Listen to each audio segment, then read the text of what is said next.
नमस्कार साधकों, आप सभी का स्वागत है।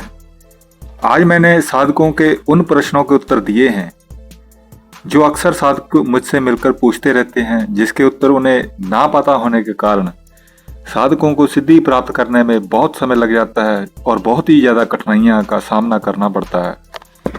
और एक समय ऐसा भी था जब मैं खुद भी इन प्रश्नों के उत्तर पाने के लिए बहुत ज़्यादा भटक रहा था, क्योंकि मेरे गुरुदेव ने मुझे अपने पास आने के लिए कुछ कारणों से रोक रखा था, पर मैंने अपने सीनियर साधकों से अपने उत्तर प्राप्त किए और साधना में सफलताएं भी प्राप्त की। और जब मुझे मिलने वाले साधकों को मैं देखता हूं जो अक्सर इनके उत्तर पूछते रहते हैं, उसी को ध्यान में रखकर ही मैंने ये वीडियो बनाया है, जानकारी दी है, ताजो वो इधर उधर भटकना बंद कर दे और निस्संदेह आप सभी को इससे अवश्य ही फायदा होगा और सिद्धियां भी प्राप्त करेंगे। मैंने आज साधकों के कुछ प्रश्न लिखे हैं, जिसमें एक प्रश्न गुरु मंत्र से संबंधित है और कुछ अलग अलग प्रकार की सिद्धियों से संबंधित है। जैसे कि कुछ मैं बता देता हूँ कि किसी ने पूछा है कि गुरु मंत्र अगर किसी ने लिया है, किसी संत महात्मा से सात्विक साधना का संकल्प लिया है, तो वह अगर कोई तामसिक साधना करता है जिसमें बलि वगैरह देनी पड़ती है, मांस का भोजन लगाना पड़ता है, मांस खाना पड़ता है, क्या वह सात्विक साधक ऐसी कोई साधना कर सकता है? और किसी ने गुरु दीक्षा लेते समय गुरु मंत्र में अगर सात्विक साधना करने का ही संकल्प लिया था कि मैं सिर्फ सात्विक साधनाएं ही करूंगा, कोई भी दूसरी साधनाएं नहीं करूंगा तामसिक वगैरह, और गलती से अगर नॉन वेज वगैरह उसने खा लिया, तो उस पाप से बचने के लिए उसे क्या करना चाहिए, क्या करना होगा? और अगला प्रश्न कि अगर कोई मूर्ख या तोतला व्यक्ति गुरु दीक्षा लेता है और अपने मुख से जो भी मंत्र का उच्चारण करेगा या तांत्रिक साधना करेगा, तो उसका उच्चारण वो तोतलेपन के कारण सही से कर नहीं पाएगा, तो क्या ऐसे व्यक्तियों को भी सिद्धियां मिल जाती हैं? और हमारी परछाई हमसे जुड़ी रहती है, पर जब परछाई नाली या कीचड़ वगैरह जैसी गंदी जगहों में जाती है हमारी, तो उससे क्या साधकों के ऊपर प्रभाव कोई पड़ता है? या कोई अच्छे इंसान की या बुरे इंसान की परछाइयाँ अगर हमारे ऊपर पड़े तो क्या उससे क्या प्रभाव पड़ते हैं? और हनुमान जी, काल भैरव जी, नरसिंह देव जी, पंचमुख हनुमान जी, महामाई काली, इनमें से कोई सबसे ज़्यादा प्रचंड उग्र देवता है तो वो कौन सा है? और महाविद्या और नवदुर्गा में से सबसे उग्र देवियां कौन सी मानी जाती हैं? तो साथ में ये भी पूछा गया है कि एक अच्छी ऊर्जा वाला साधक जब किसी से हाथ मिलाता है तो उसकी कुछ ऊर्जा दूसरों में चली जाती है, या जो उसके आसपास रहते हैं। तो ये तो बहुत ही गलत बात है, गुरुजी पूछते हैं रहते हैं। मतलब हम अपनी इतनी साधना पूजा पाठ करें, परिवारों में रहते हैं, और ना जाने हमें कितने लोगों को छूना पड़ता है, उनको मिलना भी पड़ता है, तो क्या पूजा पाठ क्या वो उनको फल मिल जाएगा? तो ये तो हमारे इष्ट देव सही नहीं कर रहे, उनको फल क्यों जाए? तो इसका भी प्रश्न, ऐसे भी प्रश्न है। और प्रश्न है कि गुरुजी, शांत शक्तियों के मुकाबले में जो उग्र शक्तियां होती हैं, उन जो लोग उग्र शक्तियों को साधनाएं करते हैं, उनको सिद्धि जल्दी क्यों मिल जाती है? उनके दर्शन जल्दी क्यों मिल जाते हैं? 10 महाविद्याओं साधकों को जल्दी सिद्धियां क्यों प्राप्त होती हैं? क्या कारण है? और अगर कोई नवदुर्गा देवियां या कोई शांत देवी शक्ति की साधना करे तो उसको देर क्यों लग जाती है सिद्धि होने में? और ये भी पूछा है कि ये कोई अपराजिता देवी जी हैं जिनके साधकों को हराया नहीं जा सकता, जिनकी साधना बर्बरीक जी ने भी की थी, जिसके कारण उन्हें हराया ही नहीं जा सका था। ब्राह्मण में कोई भी उन्हें हरा नहीं सकता था उस समय, तो इसके बारे में हमें बताइए। और पूछा है कि ये शक्तियों के अनेक स्वरूप हैं जो महामाई की भक्ति करते हैं, लेकिन जब वो महामाई कामाख्या का शक्तिशाली मंत्र देखते हैं तो उनका मन करता है कि ये मंत्र भी सिद्ध कर लूं। वो दुर्गा स्तोत्र की शक्ति देखते हैं तो कहते हैं जी हम ये भी पढ़ लें, 10 महाविद्या की साधनाएं भी कर लें, इनके भी कवच पढ़ लें, अन्य शक्तिशाली मंत्रों का भी ध्यान वो करते हैं। तो क्या एक साधक को इस तरह की चीजें करनी चाहिए कि अपने एक इष्ट होते हुए भी दूसरी शक्तियों की तरफ दौड़ना, क्या ये भटकाव है? इसका बारे में हमें बताइए। और पूछा है कि जी हम किसी एक महाशक्ति की साधना करते हैं तो हमारे इष्ट देव होते हैं, लेकिन क्या हमें कुछ अन्य देवी देवताओं की भी साधना करनी चाहिए ताकि वक्त आने पर कोई समस्या ना हो? क्या ये सही है? आप इस तरह के काफ़ी प्रश्न किए हैं जिनके बारे में प्रकाश डालने के बारे में कहा है। तो साधकों, आज के ये कुछ प्रश्न हैं जिनके उत्तर हम साधकों को बताने जा रहे हैं। ये बेहद ही बेशकीमती प्रश्न हैं और इनके उत्तर भी बेशकीमती हैं। जब तक उत्तर नहीं मिलता तब तक सिद्धियां कहाँ मिलती हैं। तो सबसे पहले प्रश्न की ओर चलते हैं कि गुरु मंत्र की शुरुआत करते हैं, जो कि पहला प्रश्न पूछा गया है कि गुरुजी, किसी ने गुरु मंत्र में सात्विक साधना का संकल्प लिया है, तो वह जिस साधना में बलि, शराब और मांस का भोग दिया जाता है, मांस खाना भी पड़ता है, तो क्या वो साधक ऐसी कोई साधना कर सकता है? उसी तरह गुरु मंत्र से राजसिक संकल्प लिए हुए, तामसिक संकल्प लिए हुए साधक क्या करें? तो देखिए, अगर आपने गुरु मंत्र में सात्विक साधना का संकल्प लिया, किसी संत महात्मा से लिया, क्योंकि संतों महात्माओं तो तामसिक साधनाओं से वर्जना करते हैं, आपने उनसे गुरु दीक्षा ली, गुरु मंत्र साधना सात्विक रूप से करते हैं, इसके बारे में सोचा है, तो आपको सात्विक साधना ही फलित होंगी।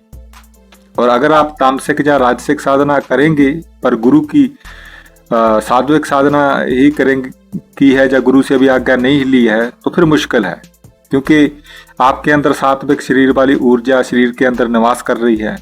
तो ऐसे में अगर आप तामसिक शक्तियों का आवाहन करेंगे तो वह नहीं आ पाती। इसलिए तांत्रिक साधना को करने के लिए अलग विधान बनता है और ये सात्विक गुरु मंत्र से बिल्कुल अलग होता है। सात्विक साधना में आपका भोजन, पानी, सब कुछ सात्विक ही रहता है, लेकिन जब तांत्रिक साधना की बात आती है तो वह बात अलग हो जाती है। लेकिन वहां पर आप तामसिक सिद्धि के लिए प्रयास करते हैं, तो जैसी शक्ति होगी उसी के हिसाब से आपको कार्य भी करना पड़ता है। लेकिन ये बात ध्यान रखिए, अगर आप सात्विक हैं और आप तामसिक चीजों को अपना रहे हैं तो आप भी तामसिक बन जाएंगे। तो इस संबंध में पहले अपने गुरु से, जहाँ से भी आपने गुरु दीक्षा ली हो, उनसे ही परामर्श करना चाहिए कि मैं ये साधना कर सकता हूँ या नहीं कर सकता, फिर जैसी उनकी आज्ञा हो। जैसे कि संत मंत्र की साधनाएं तो ज्यादातर सात्विक ही होती हैं, यहाँ पर आपको तामसिक साधना कैसे सिद्ध हो जाएगी? क्या आप शराब पी सकोगे? क्या आप मांस खा सकोगे? सोचिए। इस अज्ञानता के कारण बहुत से साधकों को सिद्धि से दूर रहते हैं, उनको सिद्धि मिलती नहीं, फिर वो अनाप शनाप कहते हैं जी हमने तो इतनी साधना की, हमें कोई सिद्धि नहीं मिल रही। अब अगला प्रश्न पूछा है, किसी ने राज साधना का संकल्प लिया है, तो वो सात्विक तामसिक साधना भी कर सकता है क्या? तो देखिए, आपको प्रश्न का उत्तर पहले वाले ही उत्तर में मैंने दे दिया है कि गुरु मंत्र के संदर्भ में जिसका भी आपने संकल्प लिया है वह वैसा ही रहेगा। लेकिन जब तांत्रिक साधना की बात होगी तो दूसरी बात हो जाती है। तांत्रिक साधना के नियमों को पालन तो साधक को करना ही पड़ता है। अगर आप उसकी सिद्धि करने जा रहे हैं तो ऐसी अवस्था में हमें अपने गुरु मंत्र के तरीकों में बदलाव करना पड़ता है, क्योंकि गुरु मंत्र को छोड़ा नहीं जा सकता। साधना में गुरु का बल अवश्य ही चाहिए, अन्यथा शक्तियों को झेलना मुश्किल हो जाता है। अगर आप सात्विक साधना कर रहे हैं तो छोटे सतर की जैसे भूत प्रेत पिशाच को सिद्ध कर सकते हैं, तो ये सिद्ध नहीं होंगे, क्योंकि आपके अंदर सात्विक ऊर्जा भरी हुई है। अगर वो अपने सात्विक मंत्र से ही गुरु मंत्र की साधना करेंगे तो ऐसे ऐसे उपद्रव होंगे कि उनको कैसे संभालोगे फिर। इसी को रोकने के लिए गुरु की साधना भी अलग तरीके से करनी पड़ती है, जो कि एक गोपनीय पक्ष है, जिसे केवल अपने गुरुमुख से ही जाना जा सकता है। इससे ज्यादा मैं नहीं बताऊंगा खुले में, इससे आगे केवल गुरु अपने शिष्य को ही बताते हैं। इसलिए सात्विक, अगर आप सात्विक साधक की अवस्था में हैं तो तामसिक साधना करने के चक्कर में ना पड़ें। और इस विषय में जब भी साधना करें तो हमेशा अपने दीक्षा गुरु से परामर्श ले लीजिए, वह भी ही बताएंगे इसका क्या तोड़ है, क्या तोड़ किया जा सकता है, क्योंकि हर एक को एक सी सिद्धि प्राप्त नहीं होगी। जैसी साधना व्यक्ति करता है वैसी ही ऊर्जा उसके अंदर बनती है, उसी हिसाब से उसे अपनी साधना का चयन करना पड़ता है, अन्यथा फिर सिद्धि उसे नहीं मिलेगी। नीचे से ऊपर की ओर चलना चाहिए, ऊपर से नीचे की ओर नहीं आना चाहिए, क्योंकि इससे फिर आप अपनी ऊर्जा को खो देंगे। सात्विक साधना ऊपर के लोगों की साधना है और साधक को ऊपर की ऊपर लेके जाती है, मोक्ष दिलाने की तरफ लेके जाती है। और राजसिक साधना से आप स्वर्ग तक जा सकते हैं, लेकिन फिर आपको वापस आना पड़ेगा। और तामसिक साधना तो केवल अपनी इच्छा पूर्तियों के लिए होती है। अगला प्रश्न पूछा गया कि किसी ने गुरु दीक्षा लेते समय गुरु मंत्र में सात्विक साधना का संकल्प लिया और गलती से नॉनवेज वगैरह खा लिया, तो उस पाप से बचने के लिए उसे क्या करना होगा? तो देखिए, अनजाने में हुई गलतियों के लिए आप एक छोटा सा अनुष्ठान कर लें। पश्चाताप का, गुरु को गुरु दक्षिणा भेंट करें, उनसे क्षमा मांगें, अपने इष्ट से क्षमा मांग लें, तब आप इस पूरी प्रक्रिया से उस पाप के से बच जाते हैं। क्योंकि कोई भी कार्य जब तक जानबूझकर नहीं किया जाता तब तक उस पाप को नष्ट किया जा सकता है, और जब उस कार्य को जानबूझकर किया जाता तो फिर वह कोई एक स्थायी हो जाता, पाप हो जाता। तो फिर केवल एक ही बात बचाती है कि आपको दोबारा से गुरु दीक्षा ग्रहण करनी पड़ती है गुरु के पास जाके। तो दोबारा से गुरु दीक्षा लेंगे तभी आप उस पाप से बच सकते हैं, क्योंकि पिछला जो तप था वो चला गया, उसके लिए फिर से तपस्या की आवश्यकता तो होगी ही नए तरीके से। और अगला प्रश्न है कि अगर कोई मूर्ख या तोतला व्यक्ति गुरु दीक्षा लेता है तो वह अपने मुख से जो भी मंत्र का उच्चारण करेगा वह अशुद्ध ही होगा। अगर वह गुरु मंत्र का अनुष्ठान करेगा वो भी शुद्ध होगा। फिर तांत्रिक साधना करना चाहेगा तो वो भी तोतला होकर ही उसका उच्चारण करेगा। तो क्या तांत्रिक साधना कर सकता है कोई तोतला व्यक्ति? उसे सिद्धि की प्राप्ति होती है? क्योंकि उसका उच्चारण तो बिल्कुल अशुद्ध होता है। तो देखिए इसका उत्तर है बिल्कुल उसकी साधना सिद्ध होगी। अगर किसी तोतले व्यक्ति ने मंत्र उच्चारण बेशक अशुद्ध उच्चारण से किया होगा, लेकिन उसके अंदर के भाव तो अपने गुरु और इष्ट के प्रति पूर्ण ही होंगे ना। और साधना में भावना ही सबसे ज्यादा मायने रखती है। तोतले व्यक्ति ने जो किया, उसका जो भी उच्चारण रहा हो, उसे उसके इष्ट देव देख रहे होते हैं उसके भावों को। बेशक मंत्रों का उच्चारण वह अपने हिसाब से कर पाया, पर जो उसकी भावना रहती है उसे इष्ट देखते हैं। फिर उसका कैसा भी उच्चारण हो उसे इष्ट की कृपा प्राप्त होती ही है। देखिए शाबर मंत्र बिल्कुल अटपटे होते हैं, लोकल भाषा में होते हैं, उसी तरह से उसको पढ़ने का तरीका भी अलग होता है। जब कोई आदमी शाबर मंत्र पढ़ता है अलग अलग तरीके से, तो जैसी उसको उसकी लैंग्वेज में, वो अपनी लैंग्वेज में ही तो बोलेगा, तो तब उसे सिद्धि भी मिलती ही है। क्योंकि आपकी जो भी भावना जुड़ी हुई होती है किसी भी साधना में, वह ही समर्पित होती है उस देवी या देवता को, उसी चीज को ही वो स्वीकार करते हैं। तो इसलिए चाहे मूर्ख व्यक्ति जप करे या तोतला व्यक्ति साधना करे, वह भी चाहे जैसे मंत्र को पा रहा हो, तो भी इष्ट उसकी तपस्या को स्वीकार करते हैं। ये तांत्रिक साधना जैसे अनुष्ठान भी पूरा कर सकता है, वह भी तांत्रिक साधनाएं कर सकता है, उसको भी सिद्धि मिलेगी। क्योंकि उसका जो तरीका था, उसने जैसे भी अपनाया, इष्ट शक्तियां उसे समझती हैं। फिर चाहे वह मंत्र को सही प्रकार से बोल पा रहा हो या नहीं बोल पा रहा हो, क्योंकि ये उसकी मूल समस्या है। लेकिन अगर कोई व्यक्ति गलत उच्चारण जानबूझकर करता है, वो अच्छा उच्चारण कर सकता है लेकिन फिर भी वो गलत उच्चारण कर रहा है, स्पष्ट नहीं बोल पा रहा, तब ये बात बदल जाती है, फिर उसे सिद्धि नहीं मिलती। और अगला प्रश्न है जी, हमारी परछाई हमसे जुड़ी है, लेकिन जब हमारी परछाई किसी गंदी जगह, नाली कीचड़ जैसी जगह पर जाती है तो क्या उसका प्रभाव हम पर पड़ता है? और जब हम किसी अच्छे या बुरे इंसान की परछाई से होकर गुजरते हैं या कोई गुजरता है तो क्या उसका प्रभाव पड़ता है? या किसी अच्छे इंसान की परछाई हमारे पर पड़े तो क्या उसका कोई फल मिलता है? तो देखिए परछाई का तो प्रभाव नहीं पड़ता, लेकिन जो हमारे शरीर का आभा मंडल है, जो शरीर के चारों तरफ हमेशा विद्यमान रहता है, उसको अलग से फर्क जरूर पड़ता है। क्योंकि ऊर्जा लगातार शरीर से निकल रही होती है, अंदर भी जा रही होती है। पर परछाई का क्या है? परछाई तो सूर्य के प्रकाश से निकलती है। सूर्य हो या कोई ऐसा कोई चीज हो जिससे कि परछाई बनती है, तो सूर्य का प्रकाश जिधर भी जाएगा तो परछाई तो उधर ही घूमती चली जाएगी। उसकी उल्टी दिशा में परछाई जाएगी, सीधी दिशा में परछाई जाएगी। इस परछाई से कुछ भी प्रभाव किसी के ऊपर नहीं पड़ता। लेकिन जो लोग छाया सिद्धि करते हैं या इस तरह की तांत्रिक साधना करते हैं जिसमें कि परछाइयों की आवश्यकता होती है, तब ये बातें बहुत महत्वपूर्ण होती हैं।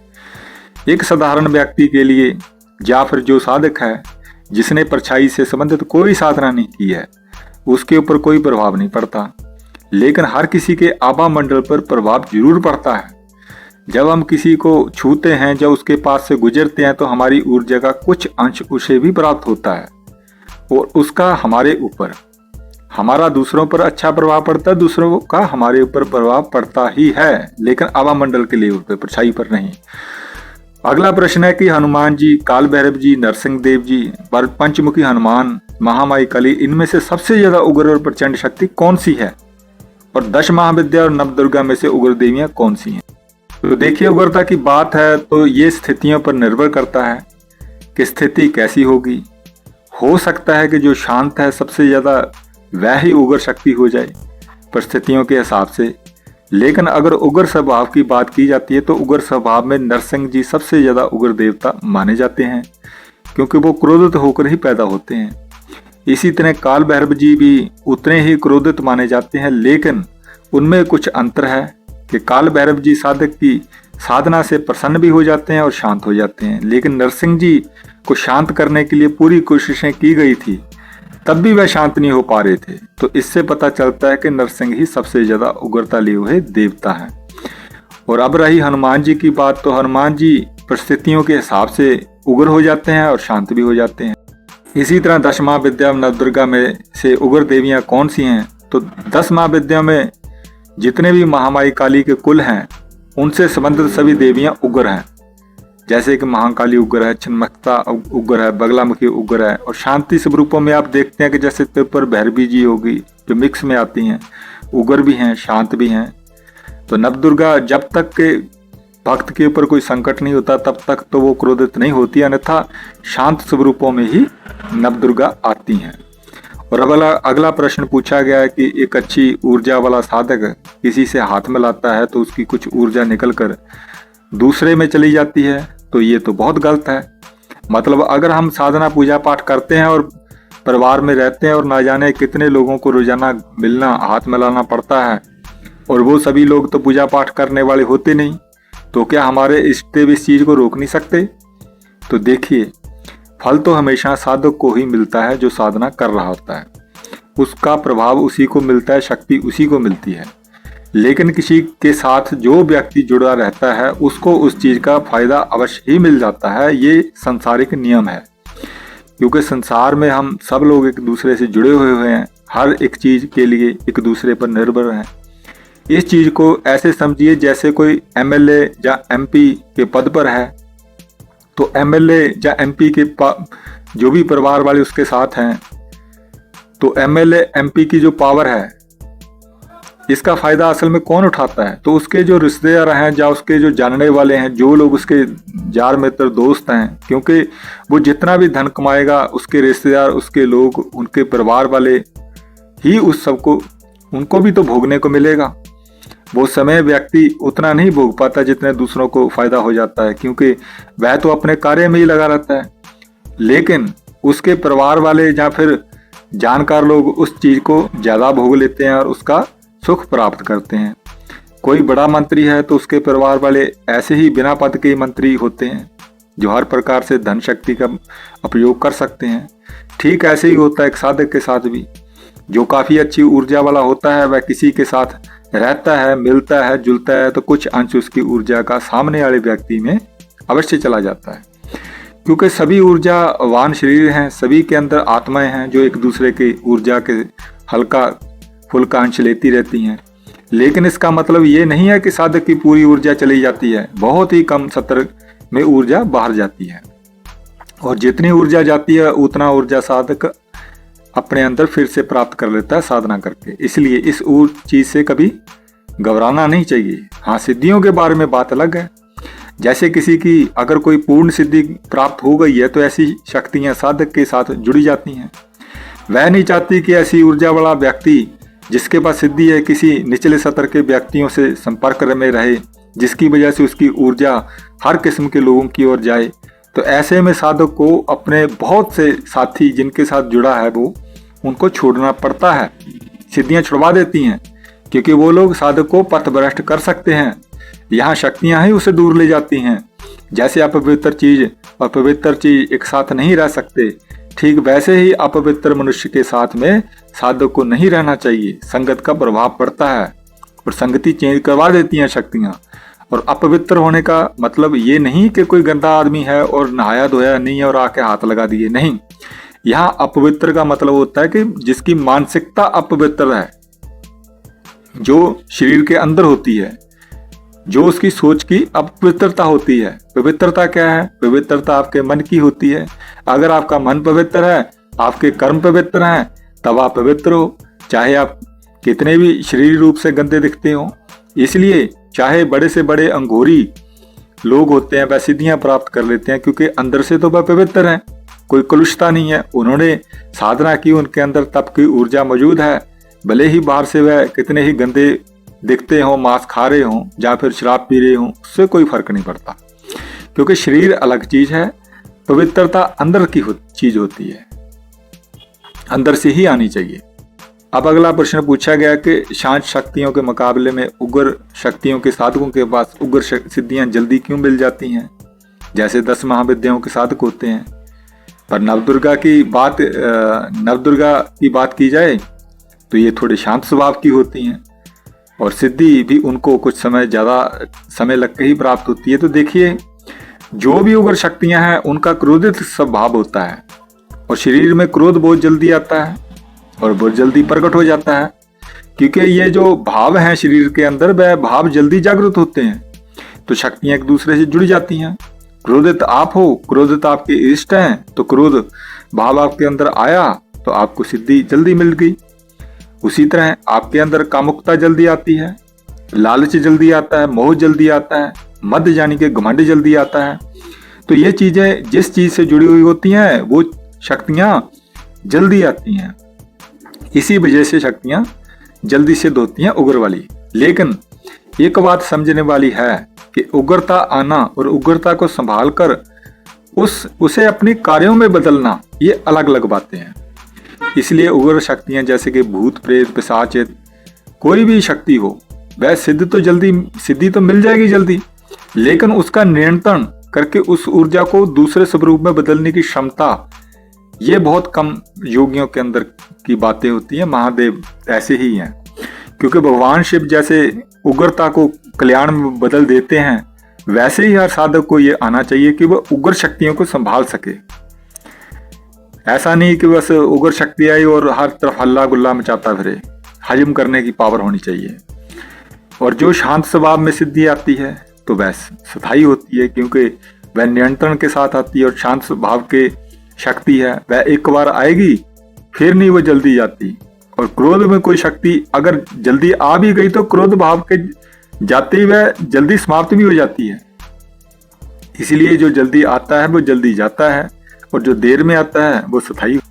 इसी प्रकार आपने पूछा है कि महामाई अपराजिता देवी, जिनके साधक को कोई हरा नहीं सकता, बर्बरीक जैसे योद्धा ने जिनकी साधना की थी, जिसके कारण बर्बरी को ब्राह्मण में कोई हरा नहीं सकता था, इस पर कोई कुछ थोड़ा बहुत समझाइए। तो देखिए, महामाई के जितने भी स्वरूप हैं, उनकी अगर सिद्धि व्यक्ति अगर कर लेता है तो फिर उसको सच में ब्राह्मण में कोई नहीं हरा सकता, कोई भी देवी का स्वरूप हो।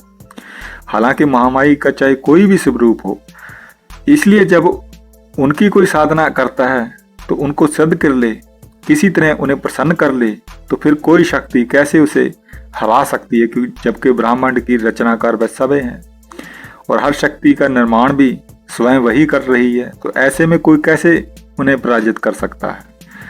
तो बर्बरीक जी के बारे में तो यही था कि उन्होंने महामाई को प्रसन्न कर लिया था अपनी कठिन तपस्या के माध्यम से, और फिर उनको महामाई ने 3 अस्त्र प्रदान किए थे, 3 बाण दिए थे। एक से निशाना लगाया जाता था, दूसरे से लक्ष्य का चयन हो जाता था, और तीसरे से उसका समूल नाश हो जाता था। यहाँ तक कि उनकी परीक्षा जब भगवान श्री कृष्ण जी ने भी ली, उन्होंने कहा कि आप जितने भी ये पत्ते हैं पीपल के पेड़ पर, इन सबों का निशाना लगाओ। मैं देखना चाहता हूं कि आपके अंदर कितनी सामर्थ्य है, कितनी ऊर्जा आ चुकी है। तो बर्बरीक ने पत्तों का पहला बाण चलाया तो वह सारे ही पत्ते पर निशान लग गया। तो भगवान श्री कृष्ण ने देखा कि ये पेड़ के पूरे पत्तों को निशाना इसने तो बना लिया, अगर एक पत्ता तोड़कर मैं अपने पैर के नीचे छुपा लेता हूं, तब देखता हूं कि इसने सच में समर्थ है भी या नहीं। उसके बाद बर्बरीक ने दूसरा बाण चलाया, उन सभी के निशान बन गए उन सभी पत्तों पर। फिर उन्होंने क्या किया, मैं तीसरा बाण चलाने जा रहा हूं जिससे कि लक्ष्य भेदन हो जाता है। तो उन्होंने तीसरा बाण भी चला दिया और तीसरे बाण ने सारे के सारे पत्तों को छेद दिया। और भगवान श्री कृष्ण ने अपने पैर के नीचे के तलवे के नीचे जिस पत्ते को दबा रखा था कि वो पत्ता दिखाई ना दे, लेकिन एक बाण आकर उनके पैर में भी लगता है और पैर को भी छेद देता है और साथ में उस पत्ते को भी छेद देता है। जब उसकी वजह से भगवान श्री कृष्ण का पैर घायल हो जाता है तो बर्बरीक नीचे झुककर देखता है कि पत्ता और उनका पैर दोनों घायल हुआ है, तो वह बहुत पश्चाताप करने लगता है। तब बर्बरीक को भगवान श्री कृष्ण समझाते हैं कि ये शक्ति ब्रह्मांड की सर्वोच्च शक्ति है और अगर बर्बरीक ने किसी के भी पक्ष में लड़ना शुरू कर दिया तो महाविनाश आ जाएगा, क्योंकि बर्बरीक ने एक प्रण कर लिया था कि जो भी कमजोर पक्ष होगा उसी की तरफ से ही वह युद्ध करेगा, तो एक ही बाण में वह तो सारे पक्ष को ही समाप्त कर देगा। इसलिए भगवान श्री कृष्ण ने उसका सिर मांगा ताकि वह ऐसा कर ना सके और उसे अपना स्वरूप प्रदान करके उसको खाटू श्याम के नाम से प्रसिद्ध कर दिया। साधकों, अब इसी बात से आप अनुमान लगा लीजिए, जिस पत्ते को उसने शक्ति के बाण से छेदा था उसी के प्रभाव के कारण ही भगवान श्री कृष्ण जी को आगे चलकर मृत्यु भी हुई थी उनकी, क्योंकि कोई भी संसार में देवी शक्ति के बराबर नहीं है और उनके किए गए कार्य या शक्ति की सामर्थ्य को कोई नहीं तोड़ सकता। जब भगवान श्री कृष्ण एक बार ध्यान मगन थे तब एक बहेलिये ने तीर चलाकर उनके उसी पैर पर ही तीर मारा जिस पे वो बाण लगा था, तो उनकी मृत्यु हुई। तो आप सोच लीजिए, जो कार्य बर्बरीक ने बहुत पहले ही चयन कर लिया था वही भगवान श्री कृष्ण के साथ बाद में घटित हुआ और मृत्यु का कारण भी बना, क्योंकि पत्ते की रक्षा करने के कारण उस बाण की शक्ति का प्रभाव उनके ऊपर आ ही गया। लेकिन क्योंकि भगवान की लीला का उस वक्त का कार्य समाप्त भी हो गया था, इसलिए उस वक्त भगवान श्री कृष्ण गमन कर गए। जिससे आप अनुमान लगा सकते हैं कि क्यों अपराजिता देवी को अपराजिता कहा जाता है, क्योंकि उन्हें कोई भी परास्त नहीं कर सकता। अब अगला प्रश्न लेते हैं, जिनमें पूछा गया है कि महामाई के अनेक स्वरूप हैं, जिनमें से किसी एक की साधक भक्ति करता है, लेकिन जब वो कामाख्या का या किसी भी शक्तिशाली अन्य शक्ति का मंत्र देखता है, साधना देखता है, तो उसका मन करता है कि इस मंत्र को भी सिद्ध कर लूं, मैं दुर्गा स्तोत्र भी पढ़ लूं, मैं 10 महाविद्या की भी साधना कर लूं और सबसे शक्तिशाली जो भी मंत्र उसको भी सिद्ध कर लूं। इस तरह साधक का ध्यान भटकता रहता है। ये भी करना चाहिए, वह भी करना चाहिए, तो इस चीज को हम कैसे समझे? क्या ये साधक का भटकाव होता है? तो देखिए, एक सदे सब सदे पर सब साधे सब काम बिगड़ जाए, जाने एक ही मार्ग पर एक ही शक्ति एक ही स्वरूप को साधने की कोशिश करनी चाहिए, क्योंकि आपको जिंदगी में कितने वर्ष मिले हैं, एक ही जन्म में उन महान शक्तियों को धारण करने की क्षमता क्या किसी में आ सकती है?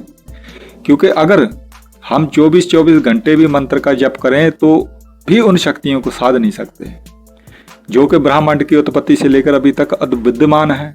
तो ऐसे में जो भी कीजिए, जिस पर भी ध्यान लगाना है, जो भी साधना करनी है, जो भी आपको पसंद हो, उसी पर लगे रहिए, उसी पर टिके रहिए। 10 चीजों के पीछे भागने की आवश्यकता नहीं है। पर जब सिद्धियों की बात आती है तो वह थोड़ी सी अलग होती है। अलग अलग सत्र की सिद्धियां जिनको हम सिद्ध करना चाहते हैं, उनके संबंध में अलग अलग तरीके से अलग अलग साधनाएं की जा सकती हैं। लेकिन बड़ी शक्तियों की जहां तक बात है, उनमें से किसी एक का ही चयन करना चाहिए। 10 के पीछे नहीं भागना चाहिए, वरना आप भटक जाएंगे और किसी भी एक को भी प्राप्त नहीं कर पाएंगे। आपके इष्ट सदैव एक ही बने रहने चाहिए, आपके गुरु एक ही बने रहने चाहिए। सीखने के लिए आप कहीं भी जा सकते हैं, कुछ भी सीख सकते हैं। अब अगला प्रश्न है कि जब हम किसी महाशक्ति की साधना करते हैं तो हमारे इष्ट देव होते हैं, लेकिन हमें क्या कुछ अन्य देवी देवताओं की भी साधना करनी चाहिए ताकि वक्त आने पर कोई समस्या ना हो? क्या ये सही है? तो देखिए, मैं अभी इसका उत्तर दे चुका हूं। सिद्धि की बात को अलग से लीजिए, सिद्धियां तो करनी ही पड़ती हैं अलग अलग, लेकिन अगर इष्ट देव या गुरु मंत्र की बात है तो वह आपको एक को ही पकड़ कर चलना चाहिए। बार बार देवताओं को बदलना, बार बार देवी के स्वरूप को बदलना, इन सब में कोई फायदा नहीं होने वाला है। क्योंकि आपने अगर किसी को प्रसन्न कर भी लिया और उसके साथ जीवन भर साथ नहीं निभाया, तो फिर वह आपके साथ मानसिक रूप से पूरी तरह से नहीं जुड़ेगा। प्रेम तभी होता है जब हम उस पर पूरी तरह से टिके रहें। जैसे माँ हमारी एक ही है, पिता हमारा एक ही है, जिनसे हमने जन्म लिया है, उसी तरह हमारी गुरु मंत्र भी एक ही होना चाहिए, हमारा इष्ट भी एक ही होना चाहिए। उस पर हमें टिके रहना चाहिए, उन्हीं की साधना हमेशा करते रहना चाहिए। रही बात सिद्धियों की, तो सिद्धियों में आप कई तरह की सिद्धियां, इनमें भूत प्रेत से स्टार्ट करके और भैरवी तक की सिद्धियां साक्षात प्राप्त कर सकते हैं।